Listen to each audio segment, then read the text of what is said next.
Hey guys, did you know that I have a Patreon where you can support me and plus get awesome rewards? Or if you're thinking to yourself, but Julian, I want even more bang for my buck while still supporting you, you can pop over to my Redbubble and check out my awesome store with new designs appearing regularly. But for now, enjoy the video you're about to watch. Hey guys, it's me, Julian Greystoke. Today I'm wearing this shirt that says Otter Space because I love otters. Otters are the best. I'm still working on figuring out my light. It's kind of overcast outside, but I'm trying to find a way to have my light shining on me without shining directly on me with that ugly reflection on my glasses. So it's an ongoing process. Bear with me. If you guys have any suggestions, feel free to drop them in the comments. I usually can't film without my glasses because I give myself a really bad headache. And no, I don't wear contacts because I have a phobia about putting things in my eyes. It's a thing, you guys. I've already thought of the obvious answers. If you have any other suggestions, please let me know. So today, I've decided to make a terrible decision, because what else is new? This is what I do. That rhymed, and I didn't mean for it to. Also, I have a delicious mug of tea. It has a fox on it, and I have to drink it with a fucking straw. But that's enough disclaimers about my life. Let's get to disclaimers about this video, okay? If you hear something in the background, it's the washing machine. I have too many things to explain. Anyway, so last night, I was just, looking at the various people that I follow on YouTube, and I found like somebody's slightly older video about the movie Sarah Burges is a Loser, or Sarah Burges is a Big Loser, I can't remember. Jane is here. I watched that review even though I had not seen the Sarah Burges movie. I had watched a few reviews of it, and I had a pretty good understanding of it, and I was like, this is just not something I ever really want to watch. But I've watched like 3 or 4 reviews of this movie, and I figured out almost immediately what the movie was trying to do, and none of the reviewers that I watched even touched on it. And that was driving me so bonkers that I decided I had to review it myself. So last night I fucking watched the movie even though I didn't want to, and today I did the bare minimum of research that I needed to do to try to help me do this coherently. But why is no one talking about the fact that Sarah Burges is a Loser is a modern gender flip retelling of Cyrano de Bergerac?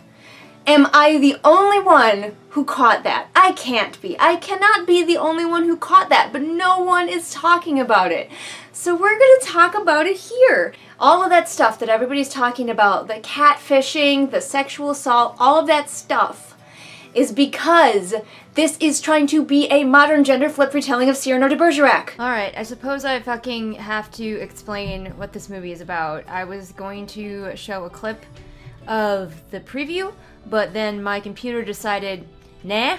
So I'm just gonna quick tell you that this is the story of a girl named Sarah Burges who goes to high school, and she's just a little overweight, not that bad, and she just doesn't know what she's doing with her life, but then she meets a hot boy. It's convoluted, but her phone number gets given to this hot boy, and he starts texting her, and he falls in love with her witty mind, but he thinks that he's texting the hot girl. And so Sierra and the hot girl team up to catfish this boy. At one point, Sierra pretends to be deaf for an extended period of time. It made me want to kill myself. But of course, eventually the misunderstanding is handled. The guy is upset for a little while, but then he gets the fuck over it because he realizes he was in love with Sierra's beautiful mind the whole time, and it doesn't matter that she's a little heavy and her face isn't like super conventionally model pretty.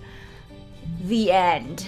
So, as far as I know, and like I said, I've done the minimum amount of research, so if I'm wrong about these things, this is not a classy video essay. This is the ramblings of a crazy white girl who just realized this and wonders why no one else is talking about it. Okay? Okay. So, according to the internet, Cyrano de Bergerac was a play written in 1897 by an Edmond Rostand. There's a lot of French names in this because it's a French play and I'm gonna mispronounce them. So first let's talk about the obvious, the characters. Sarah Burges is Cyrano de Bergerac. Duh. Now, Cyrano, he is a heroic character. He is pretty much flawless in every way. He's a sword fighter, he's a badass military leader, he's a poet, he's an actor, he's everything. He's got the full package, except he is ugly. Cyrano most famously has a giant, long nose that makes him very unattractive to women, and he is very self-conscious about it and despairs of ever being able to be in a relationship because he is so ugly. Now, translating this into a modern gender-flipped retelling is going to be a challenge, because when you have a girl, especially in the modern day, and you want to make her ugly, how do you do it? Can you just give her a giant nose?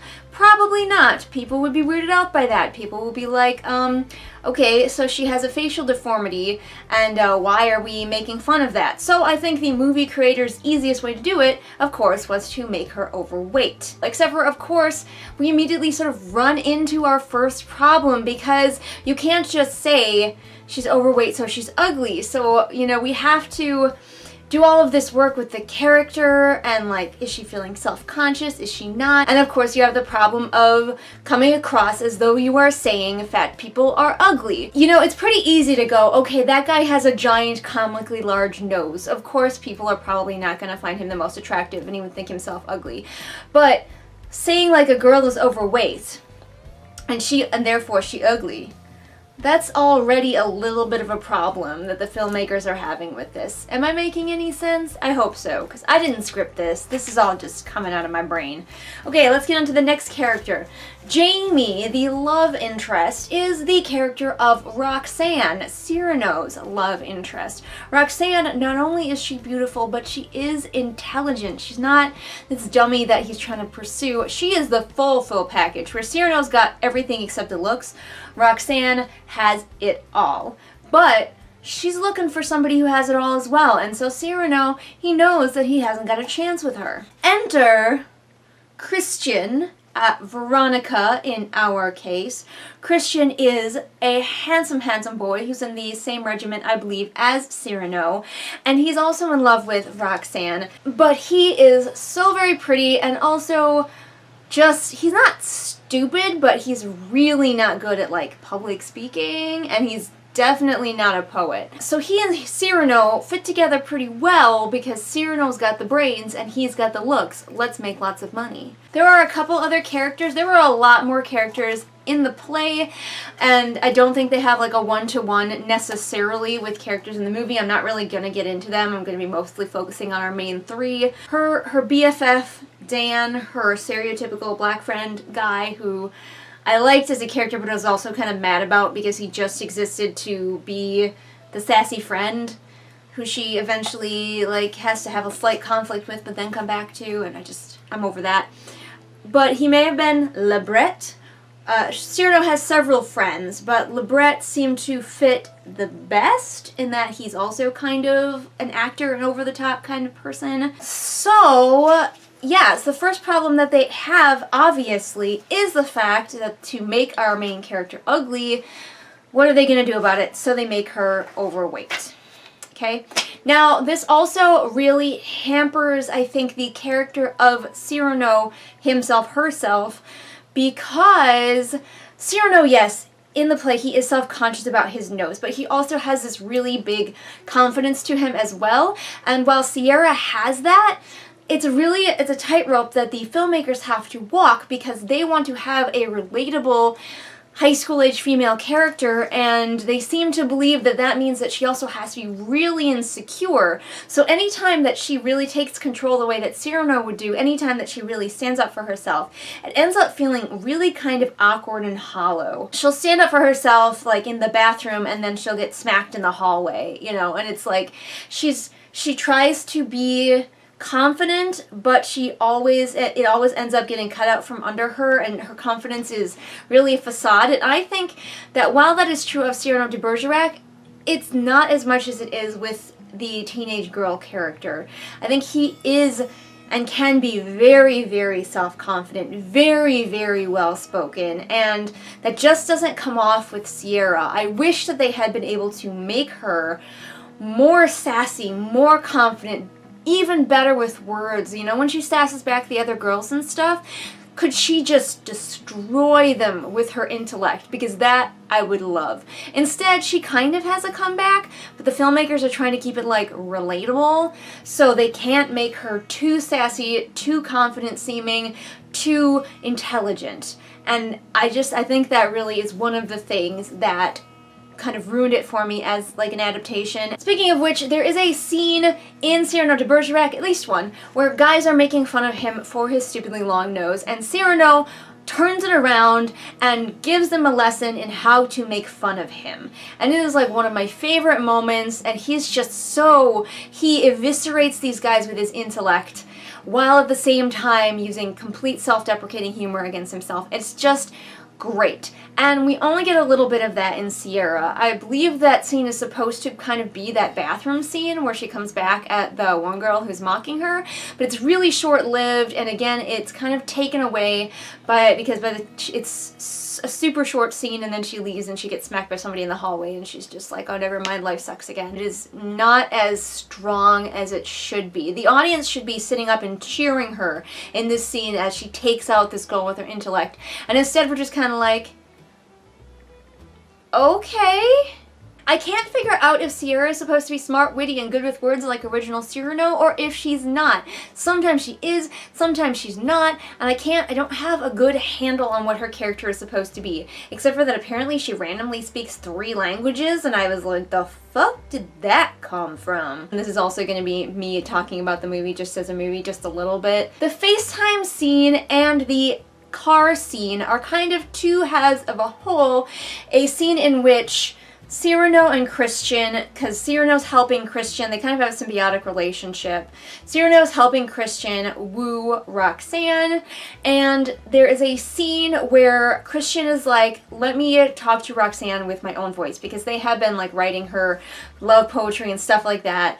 Cyrano's been doing it, saying it was from Christian, and Christian's like, I'm tired of pretending, let me just woo her myself. And Cyrano is like, okay, fine. So they go to Roxanne's house, and Cyrano hides in the shrubbery to, you know, watch, because why wouldn't you? And Christian goes and tries to talk to Roxanne himself, and it is a disaster, which kind of reminds me of the beginning of the scene at the car, where until Sierra is helping Veronica is just floundering. But it's not because Veronica is necessarily bad with words, it's more that Veronica doesn't know all of the in-jokes and stuff that Sierra and, boy, what is his name? Sierra and Jamie have already gotten for themselves. So it's kind of different, but I think it's still kind of the same at the same time.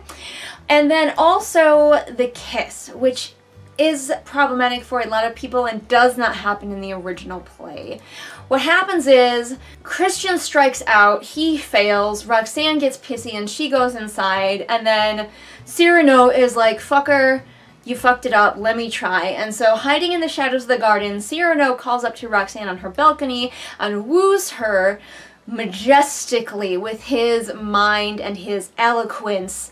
And again, that is something that is really lost when you're trying to make a movie about a teenager, because you can't have them be super eloquent. And so you have her saying stuff like, I wonder if the stars know that they shine, which for all I know is from the play. It's been a minute since I've like really seen anything to do with Cyrano de Bergerac, but like it's not eloquent, it's stupid. I think that's a big thing that just keeps hitting home for me. Sierra in this movie, because of the time and the place that this movie is taking place, cannot be as clever and as witty and as tactful and as just well-spoken as original Cyrano, and I think that's really a problem for this story, and one of the reasons that it flounders. But anyway, the kiss. So Roxanne comes back down into the shadowy garden, and Christian gets the kiss. There is no switcheroo, there is no technically assault by having Cyrano, you know, kiss her while she's blindfolded or something.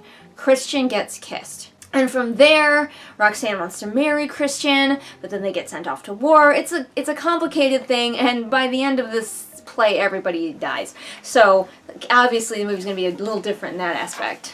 Can I just say, unrelated to the adaptation thing, I hate the cliche where she goes into the teacher and the teacher's like, oh, you turned in a song and I asked for a poem, and you know what's coming. And then the teacher's like, but this is the best damn song I ever heard, and you fly your freak flag, girl. And I'm like, so sick of that trope where somebody's like, you did the assignment wrong, or you did the thing wrong, or you disobeyed my orders, but you did the best damn thing. And I'm just so tired of it. Anyway, moving on from that, the end of the play, Christian dies on the battlefield and Roxanne is devastated. She has been getting letters from Cyrano as Christian, still like wooing her, and she wants to marry Christian so damn bad. But then he dies and she is devastated and she goes into mourning, and Cyrano does not pursue her. Cyrano realizes that he has done wrong with this whole situation, and he knows that he can't like reveal himself to her because she was in love with Christian, even if she was really in love with him. At one point she even tells Christian if he was ugly she would still love him, and Christian is like, oh my gosh, I need to tell Cyrano, because like Cyrano could tell her at this point that it's him that has been wooing, and then he dies. So that's unfortunate. But Cyrano leaves her alone until he is also dying of an unrelated injury, and he finally talks to Roxanne, and she, he uses all of his eloquence, and she realizes, damn, this is the guy whose brain I was in love with, whose soul I was in love with, and then Cyrano dies. So that's unfortunate. So there's a bit of a tragedy going on here, and obviously the ending of the movie and the ending of the play are very, very different, but clearly to me, Sierra Burgess is a modern, gender-swapped retelling of Cyrano de Bergerac. And I need to know, am I the only one who caught this? And I still feel like a lot of the complaints that people have about this movie relate it back to the fact that it is a gender-swapped modern-day retelling of Cyrano de Bergerac. The issues about catfishing. Obviously, in the play, he was sending her these letters claiming they were from Christian. The kiss scene, while it didn't happen the same way in the play, all of those moments where, Sierra is hiding behind a screen, like Cyrano was hiding in the shrubberies, feeding lines to Christian. It's all there. And I'm frustrated that I felt the need to make this video to share it with you, because this is a waste of everyone's time.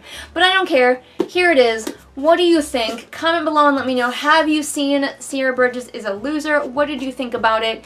Do you agree that a lot of the problematic aspects kind of came directly from the original play? Do you disagree that it was even a retelling at all?